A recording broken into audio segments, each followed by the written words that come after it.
किसान भाइयों नमस्कार, स्वागत है आपका कृषि समाचारों में। किसान भाइयों, प्रदेश सरकार प्रदेश में सिंचाई की सुविधाओं के लिए कई उपयोगी कदम उठा रही है। सिंचाई और बाढ़ की योजनाओं के लिए 7,587 करोड़ रुपए इसके लिए बजट में व्यवस्था की गई है, जिसमें लघु, मध्यम और मुख्य सिंचाई की कई नई योजनाएं प्रस्तावित हैं। डॉक्टर राम मनोहर लोहिया नवीन राजकीय नलकूप निर्माण, राजकीय नलकूप आधुनिकीकरण, नलकूप पुनः निर्माण योजना के लिए 356 करोड़ रुपए की बजट में व्यवस्था की गई है। वर्ष 2014-2015 में खरीफ और रबी दोनों फसलों में नहरों की सफाई का महत्वाकांक्षी कदम पूरा हो चुका है और इसके अलावा प्रदेश में 3,000 नए नलकूपों को स्थापित करने की योजना प्रदेश सरकार ने बनाई है। उत्तर प्रदेश में गन्ने के प्रति बने नकारात्मक माहौल का असर ये हुआ है कि सबसे समर्पित माना जाने वाला उत्तर प्रदेश का गन्ना किसान अब इसकी खेती छोड़ रहा है। लागत के अनुपात में गन्ने का मूल्य न तय होना, 1 साल तक मिलों द्वारा भुगतान रोका जाना, हर पेराई सत्र में मिल देर से शुरू होना, तमाम कोर्ट केस आदि ऐसे कारण हैं जिनके चलते उत्तर प्रदेश का गन्ना किसान इस फसल से दूरी बना रहा है। उत्तर प्रदेश गन्ना निदेशालय से प्राप्त आंकड़ों के अनुसार प्रदेश में चालू वर्ष 2014-2015 में गन्ने का क्षेत्रफल 21.30 लाख हेक्टेयर है, जो कि वर्ष 2013-2014 के 23.60 लाख हेक्टेयर के मुकाबले लगभग 10% कम है, जबकि जानकारों के अनुसार यह आंकड़ा बहुत कम है। स्थिति इससे कहीं ज़्यादा खराब हो सकती है।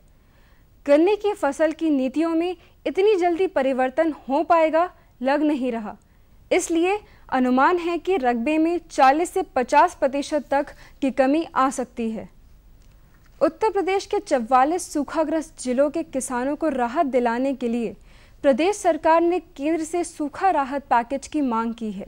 मुख्य सचिव आलोक रंजन ने विभिन्न विभागों की कार्य योजना के तहत केंद्र सरकार से 6,138.42 करोड़ रुपए की धनराशि दिलाए जाने का अनुरोध केंद्रीय प्रतिनिधि दल से किया है। मुख्य सचिव ने कहा कि विभागवार कार्य योजना बनाकर भारत सरकार से धनराशि उपलब्ध कराने को कहा गया है, ताकि राहत कार्य में तेजी आ सके। उत्तर प्रदेश सरकार ने उन 44 जिलों को सूखाग्रस्त घोषित कर रखा है जहां बारिश 50% से कम हुई है। श्री रंजन ने कहा, उत्तर प्रदेश के 44 जिले सूखाग्रस्त घोषित किए जा चुके हैं, जिनमें किसानों को राहत उपलब्ध कराने के लिए मार्च 2015 तक राजस्व वसूली स्थगित करते हुए अन्य आवश्यक सुविधाएं उपलब्ध कराई जा रही हैं। गोमती नगर स्थित किसान मंडी भवन में मौसम फसल सतर्कता समूह की बैठक हुई, जिसमें शामिल हुए वैज्ञानिकों ने किसानों को अगेती आलू और सरसों की फसल लगाने की सलाह दी गई है। इसके साथ कई अन्य फसलों में नमी की कमी होने से कीट के खतरे से इस मीटिंग में किसानों को आगाह भी किया गया। इस बैठक में फसलों में लग रहे रोग को ध्यान में रखते हुए नियंत्रण के उपाय जारी किए गए, जबकि जाड़े की सब्जियों के लिए वैज्ञानिकों ने नर्सरी लगाने पर जोर दिया। समूह द्वारा फसलों के लिए दिए गए प्रमुख सुझाव दिए गए, जैसे आलू की अगेती किस्में यानी कुफरी बहार, कुफरी चंद्रमुखी, कुफरी पुखराज, कुफरी अशोका की बुवाई समय से पूरी कर लें।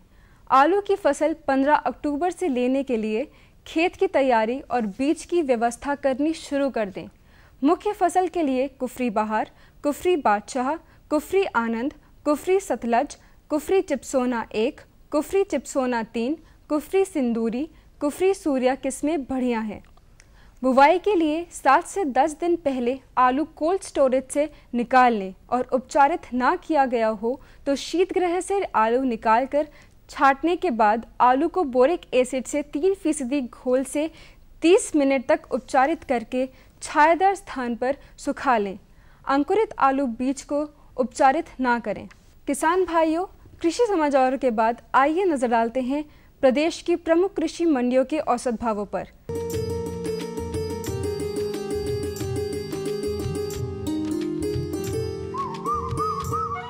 सबसे पहले बात करते हैं गेहूं के भावों की।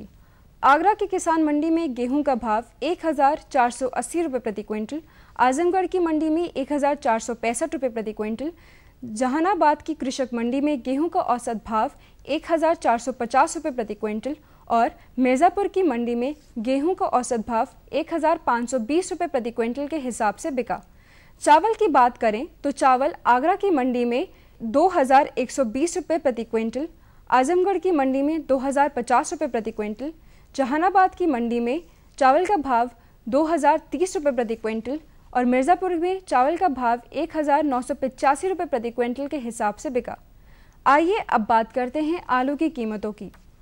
आगरा के कृषक मंडी में आलू का भाव 2050 रुपये प्रति क्विंटल, आजमगढ़ की मंडी में 2010 रुपये प्रति क्विंटल, जहानाबाद की किसान मंडी में आलू का दाम 2060 रुपये प्रति क्विंटल और मिर्ज़ापुर की कृषक मंडी में आलू का भाव 2060 रुपये प्रति क्विंटल रहा। एक नज़र टमाटर की कीमतों पर। आगरा की किसान मंडी में टमाटर का भाव 1610 रुपये प्रति क्विंटल, आजमगढ़ की मंडी में टमाटर का औसत भाव 1710 रुपये प्रति क्विंटल के हिसाब से बिका। जहानाबाद की किसान मंडी में टमाटर का भाव 1780 रुपये प्रति क्विंटल रहा और मिर्ज़ापुर की किसान मंडी में टमाटर का औसत भाव 1790 रुपये प्रति क्विंटल रहा। तो किसान भाइयों, ये थे आज के कृषि समाचार और मंडी भाव। और बताओ बस। अरे ये क्या भैया जी, बस इतनी सी रासायनिक खाद? किसानी छोड़ रहे हो क्या? किसानी नहीं, नादानी छोड़ रहे हैं। मिट्टी की जांच कराई है। अब तो लालाजी जितनी जरूरत है उतने ही उर्वरक खेत में डालेंगे। हाँ किसान भाई आज ही अपने जिले की नजदीकी भूमि परीक्षण प्रयोगशाला में मिट्टी की जांच जरूर करवाएं और मिट्टी में पोषक तत्व, नमी व पौधे के विकास को देखते हुए केवल जरूरत के अनुसार ही पोषक तत्व डालें। और हाँ, मिट्टी में गंधक, जस्ता, बोरोन जैसे सूक्ष्म पोषक तत्वों का पता लगाना भी न भूलें। उर्वरक और जैविक खाद के सही उपयोग से भूमि का उपजाऊपन बनाए रखें, उत्पादकता बढ़ाएं, खर्चा घटाएं और बहुमूल्य विदेशी मुद्रा बचाने में भी सहयोग दें। और हाँ, धीमी गति से नाइट्रोजन उपलब्ध कराने वाले उर्वरकों जैसे नीम लेपित यूरिया को प्राथमिकता दें और यूरिया का पत्तों पर छिड़काव करें। अरे वाह, तू तो सचमुच समझदार हो गया रे। अधिक जानकारी के लिए संपर्क करें जिला कृषि अधिकारी या किसान कॉल सेंटर। अम्मा खाना दे दो ना। सबर कर गोलू, अभी दाल नहीं गली है। तू फिक्र ना कर गोलू की अम्मा, अब की बार अपनी दाल खूब गलेगी। क्या मतलब जी? अब की बार NFSM के तहत दाल की पैदावार को बढ़ाने के तरीकों को दिखाने के लिए देश में 1000 क्षेत्र चुने गए हैं, जिसमें हमारा इलाका भी आ गया है। पर इससे हमें क्या फायदा? हमें 5 एकड़ खेती के लिए खाद और कीटनाशक के अलावा बढ़िया बीजों की एक मिनी किट भी मिलेगी। इतनी दाल का करेंगे क्या जी? अरे भगवान, सरकार ने दलहन का समर्थन मूल्य भी खूब बढ़ा दिया है और इनकी खरीद का भी पूरा इंतजाम कर लिया है। इससे आमदनी बढ़ेगी और फिर हमारा गोलू अच्छे स्कूल में जाकर के कृषि वैज्ञानिक बनेगा। हाँ शामू भैया, सरकार कह रही है पूर्वी भारत में भी दूसरी हरित क्रांति आएगी। अरे ये तो पंजाब और हरियाणा में हुआ था, यहाँ तो अनाज की पैदावार अब भी कम है। सरकार की बातों में कुछ तो दम होगा, आखिर यहाँ बारिश 3 गुना होती है। चलो वैज्ञानिक का नंबर मिलाते हैं। अरे वाह, आ गए। नमस्ते सरपंच जी। हाँ भाई, उपजाऊ जमीन की कीमत को पहचानो। जरूरत है सिर्फ सही किस्म और तकनीक अपनाने की। पूर्वी भारत में सरकार कम गहरे नलकूप और बोरवेल के निर्माण के लिए सहायता दे रही है। लेकिन सरकार से और मिलेगा क्या? भरपूर मदद, जमीन की तैयारी से लेकर फसल की कटाई तक तकनीकी सलाह। 1000 हेक्टेयर के सैकड़ों क्षेत्रों में चावल और गेहूं के खास प्रदर्शन भी चल रहे हैं। अरे वाह, फिर तो हमारे खेत भी लहला उठेंगे। क्या ये सपना सच होगा? हाँ जरूर, पूर्वी भारत अब हरित क्रांति का अग्रदूत होगा। आओ हम सब मिलकर कदम बढ़ाएं।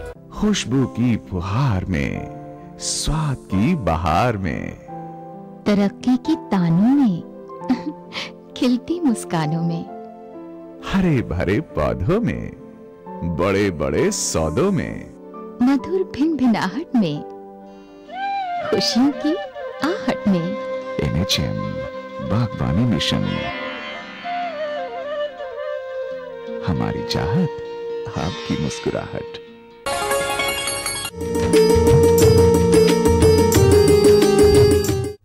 नमस्कार, कृषि समाचारों के बाद आप सभी दर्शकों का स्वागत है आपके अपने कार्यक्रम कृषि दर्शन में।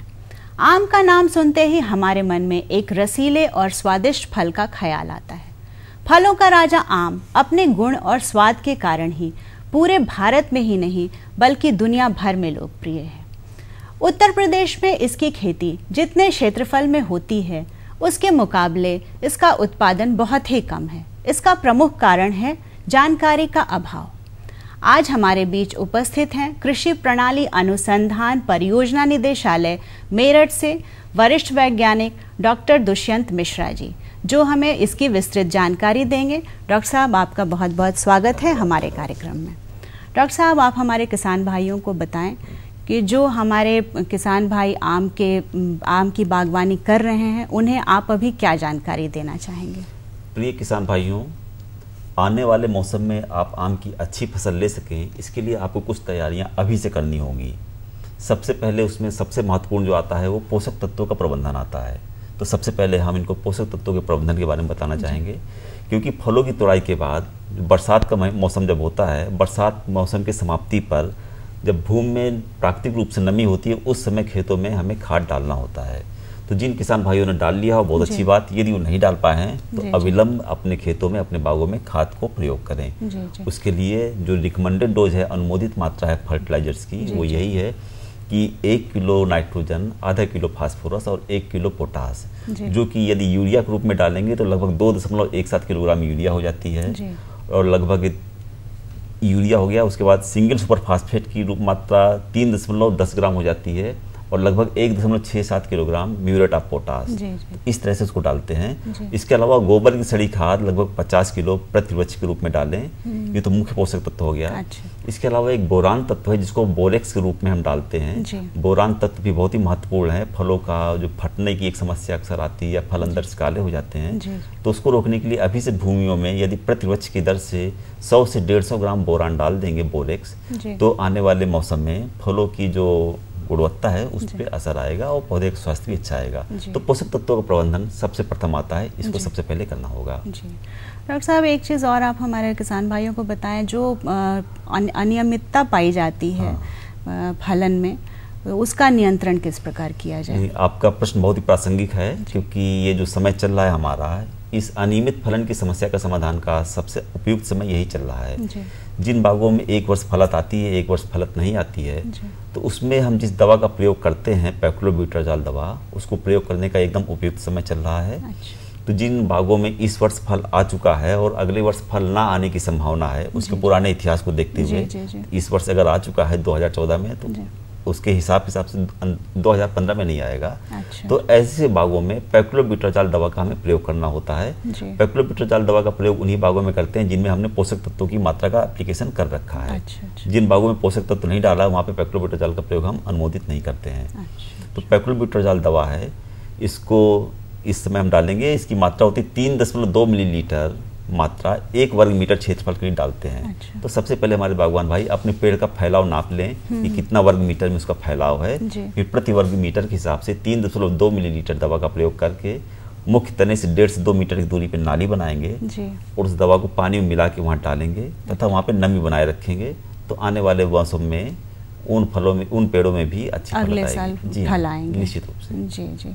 डॉक्टर साहब, आम के वृक्षों को कैसे, कुछ रोग भी होते होंगे जिनसे बचाने की जरूरत होती होगी? हाँ, देखिए, आम फलों का राजा है, तो इसके शत्रु भी अधिक हैं, तो रोग और व्याधियां भी कई हैं। तो रोगों में देखिए, इस समय बरसात के बाद पत्तियों में अक्सर फफूंदीजनक रोग हो जाते हैं। पत्तियों में काले धब्बे पड़ना, तो क्योंकि पत्तियां ही मुख्य रूप से प्रकाश संश्लेषण करती हैं, जो कि उत्पादकता बढ़ाती हैं। तो पत्तियों में जो भी संबंधित समस्याएं हैं, इसका उपचार करने के लिए कापर फफूंदीनाशक का स्प्रे करना होता है बरसात के बाद। तो ये इसका भी एकदम सही समय चल रहा है। इसके लिए हमें ये देखना होता है कि जिन भूमियों में क्लोराइड तत्व की अधिकता है, क्लोराइड टॉक्सिसिटी है, वहाँ पे कापर तत्व को कापर हाइड्रोक्साइड के रूप में देते हैं और अन्य भूमियों में कापर ऑक्सीक्लोराइड के रूप में। कापर ऑक्सीक्लोराइड सभी भूमि में देते हैं, लेकिन जहाँ पे क्लोराइड तत्व की अधिकता होती है वहाँ पे कॉपर हाइड्रोक्साइड देते हैं। वो भूमि के हिसाब से जैसे जी हाँ, जैसे भूमि है जहाँ पे क्लोराइड तत्व की अधिकता, लेकिन इसकी जो मात्रा रहेगी वो 3 ग्राम प्रति लीटर के हिसाब से रहेगी। 3 ग्राम दवा प्रति लीटर जल के हिसाब से बना के इसका स्प्रे करते हैं। जी। इसके अलावा भी कोई रोग भी लगते हैं? हाँ, रोग जैसे एक और आता है उल्टा सूखा रोग, इस समय चलता है, वो भी बरसात के बाद आता है। उसमें पेड़ ऊपर से सूखना शुरू करता है और धीरे धीरे नीचे की तरफ आता जाता है। डाई बैक या उल्टा सूखा रोग कहते हैं। लेकिन ध्यान नहीं देना होगा, जहाँ तक टहनियाँ सूख चुकी हैं उसके करीब 3 इंच नीचे से कटाई कर दें। जो भी सूखी या रोग ग्रसित टहनियाँ हैं उनको काट के हटा दें। जी हाँ। अच्छा, इसके अलावा कोई कीट भी नुकसान पहुंचाते हैं आम के वृक्षों को? जी हाँ जी मैडम, देखिए आम में हम बताया जैसे कि कई शत्रु होते हैं, तो ये तो रोग हो गए। कीट भी इसके कई हैं। जैसे कि एक होता है जाला कीट जिसको टेंट कैटरपिलर कहते हैं। एक होता है सूट गाल शिला, ये पहले तराई क्षेत्र में समस्या हुआ करती थी, अब इस क्षेत्र में भी आ गई है। ये 2 प्रमुख कीट हैं जो आने वाले मौसम में आम की उत्पादकता को प्रभावित कर सकते हैं। इसके लिए हमारे बागवानों को अभी से इसका उपचार करना होगा, दवाई का स्प्रे करना होगा। तो जो दोनों समस्याएं हैं, सूट गाल मेकर या सूट गाल शिला और ये जाला कीट, इन दोनों के लिए दवा की मात्रा और दवा का जो प्रयोग करना, एक ही दवा से दोनों का कंट्रोल हो जाएगा। वैसे तो इस दवा का प्रयोग अगस्त के महीने में कर लेना चाहिए था। जिन बागवानों ने कर लिया बहुत अच्छी बात है। यदि रह गए हैं तो वो अब से कर लें। इसके लिए क्विनाल फास एक दवा है या डाइमेथोएट, ये दोनों ही दवाएं हैं जिनकी मात्रा 2 मिलीलीटर प्रति लीटर जल के हिसाब से स्प्रे करना होता है। तो इससे यदि करते हैं तो इस जाला कीट और सूट गाल मेकर जो कीट है इसका निदान हो जाएगा आने वाले दिनों में। और डॉक्टर साहब, बागों की सफाई के बारे में भी कुछ, उसमें जो साफ सफाई की भी ज़रूरत पड़ती होगी? जी हाँ, बाग से अच्छी उत्पादकता लेने के लिए हमें अपने बाग को हमेशा साफ रखना होता है। अभी बरसात का मौसम हमारा बीता है, तो बरसात में बागों में कई खरपतवार जम जाते हैं जो कि पोषक तत्वों की हानि करते रहते हैं और कीट और व्याधियों का वहाँ पे एक आश्रय बन जाता है। तो हमें अपने बागों में एक जुताई करवा देनी होगी। जुताई करवा देने से बाग साफ सुथरा हो जाएगा और जो भी उसमें खरपतवार है वो जमीन में मिल जाएंगे। तो सफाई करवाना बहुत ही महत्वपूर्ण है, वो तो करवा देना होता है। तो उसको करवा के, इसके अलावा हमें अपने बागों में कई पेड़ों में सूखी टहनियाँ नज़र आती हैं। तो हमारे आम के पेड़ों में जहाँ भी सूखी टहनियाँ नज़र आ रही हों उन टहनियों को काट के हटा दें, सफाई कर दें और पूरा बाग में जुताई हो जाए, जिससे एक साफ सुथरा रहेगा। तो वहाँ पे कीट और व्याधियों का कुल मिला के प्रकोप कम से कम ही हो पाएगा। जी। इसके अलावा कोई और आप सुझाव देना चाहेंगे हमारे किसान भाइयों को? नहीं, किसान भाइयों को तो बताने की अभी बहुत कुछ है, लेकिन एक कीट अभी और बचा हुआ है, उसको तना भेदक कीट कहते हैं। तना भेदक कीट भी आम के बागों में काफी तेजी से फैल रहा है। तो ये काफ़ी मोटा सा कीट होता है, तने में छेद कर लेता है और अंदर से उसको खोखला करता जाता है। और इससे पेड़ भी हमारा सूख जाता है या कोई प्रभावित टहनी सूख जाती है। तना भेदक कीट के प्रकोप से बचने के लिए डाइक्लोरवास एक दवा आती है। इसको रुई के फाहे में भिगो के, जहाँ पे भी तना भेदक कीट का छिद्र है, सुरंग है, वहाँ पे डाल के चिकनी मिट्टी से सुरंग को बंद कर देते हैं। इस दवा की खासियत ये होती है कि इसमें से एक गैस बनती है, धुएं बनता है, तो पूरे सुरंग में फैल जाता है। पूरे तने में? हाँ, पूरे तने में जहाँ पे भी कीट ने सुरंग बना रखा है तो फैल जाता है, तो उसको नष्ट कर देता है। जिससे हमारे किसान भाई कुछ अपना लोकल लेवल पे कोई मिट्टी तेल डाल देता है या कुछ, तो उससे प्रभावी इलाज नहीं हो पाता है। इस डाइक्लोरवास दवा का जो प्रयोग करते हैं तो पूरी सुरंग में इसका इफेक्ट होता है और जहाँ भी कीट या उसका कुछ भी लार्वा या एडल्ट है वो नष्ट हो जाता है। डॉक्टर साहब, आप हमारे किसान भाइयों को आपने जो जानकारी दी उससे निश्चित तौर पे उन्हें बहुत फायदा मिलेगा। बहुत बहुत धन्यवाद। चलिए, धन्यवाद।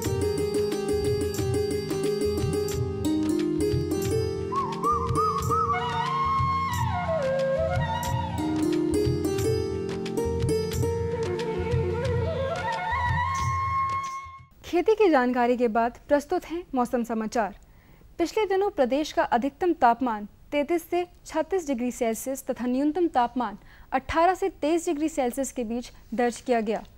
ज़्यादातर क्षेत्रों में आसमान साफ रहा, कुछ स्थानों पर हल्के बादल भी छाए रहे, साथ ही कुछ क्षेत्रों में हल्की बूंदाबांदी भी हुई। मौसम विज्ञान विभाग के पूर्वानुमान के अनुसार अगले 2 दिनों तक आसमान साफ रहेगा। मौसम में किसी खास परिवर्तन की संभावना नहीं है। 13 से 15 अक्टूबर के बीच ज़्यादातर क्षेत्रों में बादल छाए रह सकते हैं। कुछ जगहों पर गरज चमक के साथ छींटें भी पड़ सकती हैं। इस बीच 4 से 6 किलोमीटर प्रति घंटा की गति से हवाएं भी चलती रहेंगी। मौसम के रुख को देखते हुए किसान भाइयों, खेतों में खड़ी फसलों पर ध्यान देने की खासी ज़रूरत है। खेतों में खड़ी धान की फसल इस समय फूल खिलने व दुग्धावस्था में है। ऐसे में खेत में पर्याप्त नमी बनाए रखें। खाली पड़े खेतों में यदि नमी ना हो तो रबी फसलों की बुवाई से पूर्व पलेवा कर लें। फिर खेत की तैयारी कर तोरिया, राई, चना व आलू की बुवाई प्राथमिकता के आधार पर करें। मौसम की मार झेल चुके सूखा और बाढ़ प्रभावित क्षेत्रों में जहां खरीफ फसलें नष्ट हो गई हैं, इसकी सबकी भरपाई के लिए वहां किसान भाई अगेती रबी फसलों का चयन करें। गर्म वातावरण और अधिक आर्द्रता के कारण फसलों पर कीटों के प्रकोप की संभावना ज़्यादा रहेगी, इसलिए फसल की नियमित निगरानी करते रहें। जिन क्षेत्रों में पर्याप्त वर्षा नहीं हुई है, वहां के सब्जी उत्पादक किसान भाइयों को सलाह है कि वे कम समय और कम पानी में भी अच्छी उपज के लिए पालक, मूली, गाजर, शलजम, चुकंदर, मेथी व धनिया आदि की खेती करें। किसान भाइयों, मौसम के बदलाव का असर फसलों के साथ साथ पशुओं पर भी पड़ता है, जिसकी वजह से वे कई बीमारियों के शिकार हो जाते हैं। इन बीमारियों से बचाव के लिए अपने पशुओं का टीकाकरण कराएं। तो किसान भाइयों, ये थे आज के मौसम समाचार। कुछ और नई जानकारियों के साथ मंगलवार को हम फिर उपस्थित होंगे। तब तक के लिए नमस्कार।